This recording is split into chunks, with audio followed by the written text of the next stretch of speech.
안녕하세요. 저는 50대 후반 여자입니다. 제가 겪은 일은 정말 제 인생에서 가장 최악의 일이었어요. 너무 분하고 수치스럽고 소름이 돋고 그 마음을 추스르는 데에만 시간이 오래 걸렸네요. 저희 부부는 아들 하나 낳고 별다른 문제나 사건 사고 없이 잘 살고 있었어요. 아들은 대학을 졸업하고 일찌감치 취업을 하더니 27살에 결혼을 하겠다고 동갑내기 여자친구를 데려왔습니다. 같은 회사에 다니는 사람이라고 하더라고요. 처음에는 좀 갑작스러웠습니다. 이제 막 사회초년생인 아들이 돈을 모아봤자 얼마나 모였을 것이며 요즘 젊은 사람들 서른은 물정 넘어서 결혼하는 듯하여 제 아들도 그렇게 갈 줄만 알고 있었기 때문이지요. 솔직히 말하자면 이제 막 취업한 아들에게 용돈도 좀 받고 키워준 대가까지는 아니더라도 효도 좀 받고 싶었나 봅니다. 아무래도 결혼을 하면 아들에게는 가정이 생기는 것이니 저희에게 좀 소홀할 수도 있겠다는 생각도 들고 좀 복잡했습니다. 아마 마음의 준비가 아직 덜 되었던 것 같기도 하고요. 조심스레 임신이라도 했냐고 물어보니 그건 아니라고 하더라고요. 그럼 왜 그렇게 결혼을 서두르느냐 했더니 여자가 아니면 결혼을 못할 것 같답니다. 어차피 이 사람과 결국엔 결혼할 건데 일찍 해버리는 게 낫지 않겠냐면서요. 그리고 부모님 지원 안 받고 둘이서 간소하게 시작하겠다고 하더라고요. 둘이 좋아서 결혼하겠다는데 말릴 필요가 없어 보이더라고요.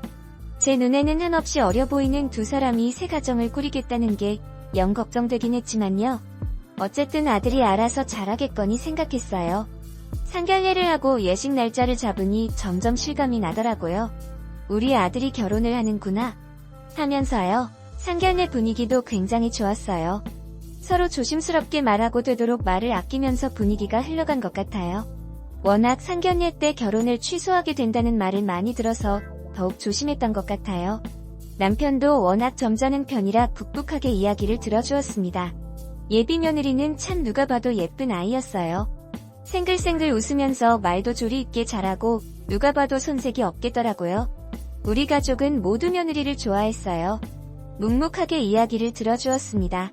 결혼을 하고 신혼여행을 다녀와서 둘은 저희 집에 오더니 인사를 하더라고요. 그리고 자기 길을 사는 곳에 초대해서 식사도 대접해줬어요. 신혼이라 집은 좁았지만 알콩달콩 잘 해놓고 사는 것 같더라고요. 그 후로는 매주는 아니지만 주말이면 와서 같이 저녁을 먹자고 하더라고요. 안 그래도 둘 다 회사 다니느라 피곤하고 힘들 텐데 같이 저녁 먹겠다고 찾아오는 걸 보고 참 고마웠습니다. 불편할 만도 한데 며느리는 저와 찜질방도 같이 가려고 하고 시아버지와 마트에 장 보러도 가고 그러더라고요. 우리 아들이 참 결혼 상대는 잘 골랐구나 싶어서 흐뭇했어요. 상대를 잘 만나서 그런지 무뚝뚝하던 아들도 결혼을 하니 유하게 변하더라고요. 며느리가 워낙 싹싹해서 같이 변했나 봅니다. 전화도 자주 안 하던 녀석이 가끔 전화로 안부도 묻고 그런 모습을 보면서 참 결혼시키길 잘했다 싶었어요. 그런데 결혼 6개월 후부터 며느리의 태도가 조금씩 변하기 시작했습니다. 주말에 저녁을 같이 먹다가도 집에 빨리 들어가려고 하고 표정도 예전처럼 밝지 않았습니다. 원래 처음엔 잘해주려고 하다가 조금씩 변하는 건 당연하다고 생각했어요. 하지만 며느리는 너무 급격하게 변한 느낌이라 무슨 일이 있구나 싶을 정도였어요. 그 저는 며느리에게 전화해서 따로 한번 보자고 했어요. 저희 둘은 평일 저녁에 따로 만났습니다. 제가 먼저 물었지요. 요즘 무슨 일 있어? 표정이 영 안 좋아 보여서. 걱정도 되어서 연락했어. 어머니, 그게 솔직하게 말해도 돼. 이해할게. 며느리는 갑자기 눈시울을 붉히더니 눈물을 뚝뚝 흘리더라고요. 저는 당황해서 며느리의 어깨를 토닥토닥 두드려줬어요. 분명 무슨 사연이 있는 것 같더라고요. 아무래도 우리 아들과의 불화인 것 같더라고요. 그거 말고는 다른 이유가 떠오르지 않았어요. 우리 아들이 속상하게 했어. 그 애가 참 무심하고 그렇지. 죄송해요. 나중에 다 말씀드릴게요. 그래, 알았다. 부부간의 일에 내가 너무 관여한 것 같네. 며느리는 그 후 몇 주 동안 얼굴을 보이지 않았어요. 아들도 마찬가지였죠.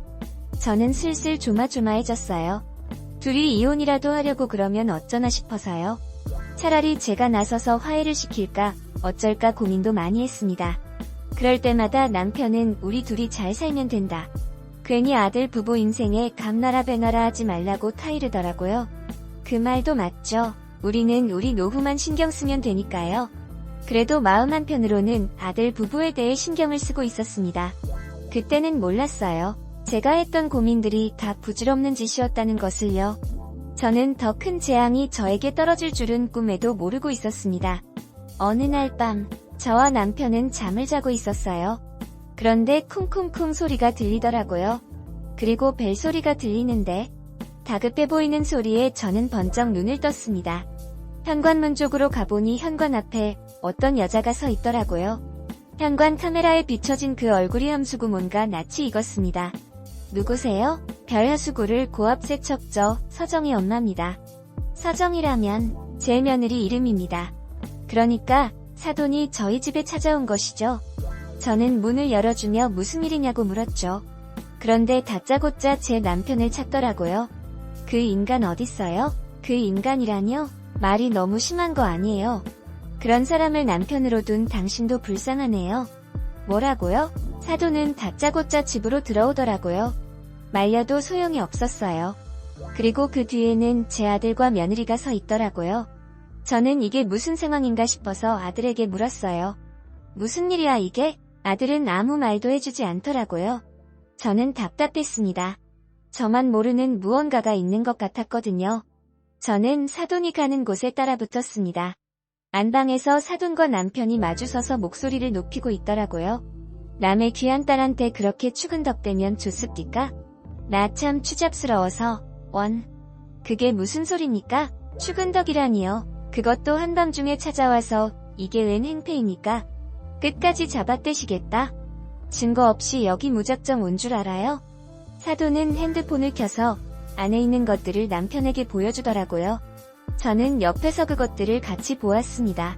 며느리와 남편이 대화한 카톡 내용이었습니다. 그 내용을 보고 저는 정말 경악했습니다. 남편은 표정이 굳은 채 서 있더라고요. 며느리에게 뭐하냐, 보고 싶다. 이 말을 새벽 2시에 보내는 시아버지가 있을까요? 심지어 그건 약과입니다. 가장 가벼운 말이 그 정도입니다. 며느리에게 네 몸이 궁금하다는 말은 정말 이건 아니잖습니까? 저는 차마 그 대화들을 다 보지 못했습니다. 너무 음담패설이 많았거든요. 제 눈으로는 보기 너무 힘들더라고요. 손이 덜덜 떨리고 심장이 너무 빨리 뛰어서 버틸 수가 없을 정도였어요. 그 대화 속의 남자가 제 남편이 아니길 바랐어요. 남편이 저와 평소에 하는 대화와는 딴판이어서 더 믿기지 않았던 것 같아요. 사돈은 계속 남편에게 소리 지르고 며느리는 옆에서 울고 아들은 고개를 숙이고 가만히 서 있고 아주 엉망이었습니다. 상황이 조금 진정되자 며느리는 울면서 저에게 이야기를 풀어놓았습니다. 남편은 혼자 있을 때 자꾸 며느리에게 집에 오라고 했더라고요. 물론 며느리가 그 상황을 만들지 않았지만 남편의 집착은 점점 더 심해졌더라고요.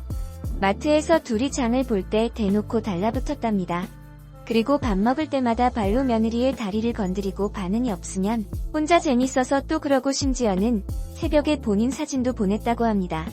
처음에는 며느리도 시아버지가 며느리에 대한 애정이 좀 넘쳐서 그런가 보다 했는데 시간이 갈수록 도가 지나쳐서 견딜 수 없었나 보더라고요.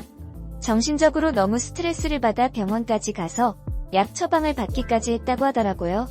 그래서 며느리는 어머니에게 이 상황에 대해 말했고 기겁을 한 사돈이 제 아들에게 달려왔고 결국 셋이 저희 집에 온 것이죠. 저는 너무 큰 충격에 눈물이 하염없이 나오더라고요. 정말 점잖았던 이 사람이 그런 짓을 했다니. 모든 게 가면이었던 것일까요? 사돈은 남편의 옷을 잡으며 마구 흔들었고 남편은 가만히 서 있기만 하더라고요. 인정도 부정도 하지 않은 채로요. 그러다가 남편이 한마디 툭 던지더라고요. 서로 호감이 있어서 그랬습니다. 남편의 마른 며느리가 자신에게 호감을 보였다고 하더라고요. 그 말에 며느리는 뒤집어질 듯 오열했어요. 사돈도 남편의 멱살을 잡으며 소리를 질렀고요. 그게 제정신이야, 이 사람아. 며느리랑 호감? 뭐가 어째? 사돈은 동네가 떠나가라 소리를 지르고 며느리는 절대 그런 적 없다고 손을 내저으며 울었습니다. 아들은 둘을 진정시키고 저희에게 말하더라고요. 이제 아버지를 더 이상 보지 않겠다고요? 저희에게 말하더라고요. 그리고 며느리와 사돈을 데리고 나갔습니다. 저희 둘만 남았죠. 어디서부터 뭘 어떻게 해야 할지 모르겠더라고요. 그저 멍하니 가만히 있었습니다. 남편은 저를 붙잡고 말하더라고요. 오해야 제가 먼저 꼬리를 쳤다고. 꼬리를 어떻게 쳤는데? 전 도대체 며느리가 뭘 어떻게 꼬리를 쳤다는 건지 궁금해서 물어봤어요. 남편은 자신의 핸드폰에서 며느리와의 카톡 내용을 열더니 쭉 위로 올리더라고요. 그리고 며느리와 카톡을 시작할 대로 거슬러 올라가 대화 내용을 보여주더라고요. 며느리는 남편에게 이런 식으로 보냈더라고요. 아버님, 오늘도 좋은 하루 보내세요. 아버님 이따 뵙겠습니다. 얼른 뵙고 싶어요. 그리고 스티커를 같이 쓰면서 보냈더라고요. 가정사의 고리다. 그런데 저도 며느리에게 남편과 똑같은 문자를 받았어요. 이걸 꼬셨다고 생각했던 겁니다. 저는 기가 차서 남편에게 말했어요. 겨우 이걸로 꼬셨다고 생각한 거라고. 남편은 증거가 또 있다며 카톡 내용을 보여줍디다. 이번에는 며느리가 한복을 곱게 입고 사진을 보낸 것입니다. 첫 명절 이렇게 입고 가겠다고요. 남편은 이 사진을 보낸 건 100% 자신에게 마음이 있었던 거라고 합니다. 저는 마음이 무너지는 기분이었어요. 이 사진 나한테도 보낸 거야?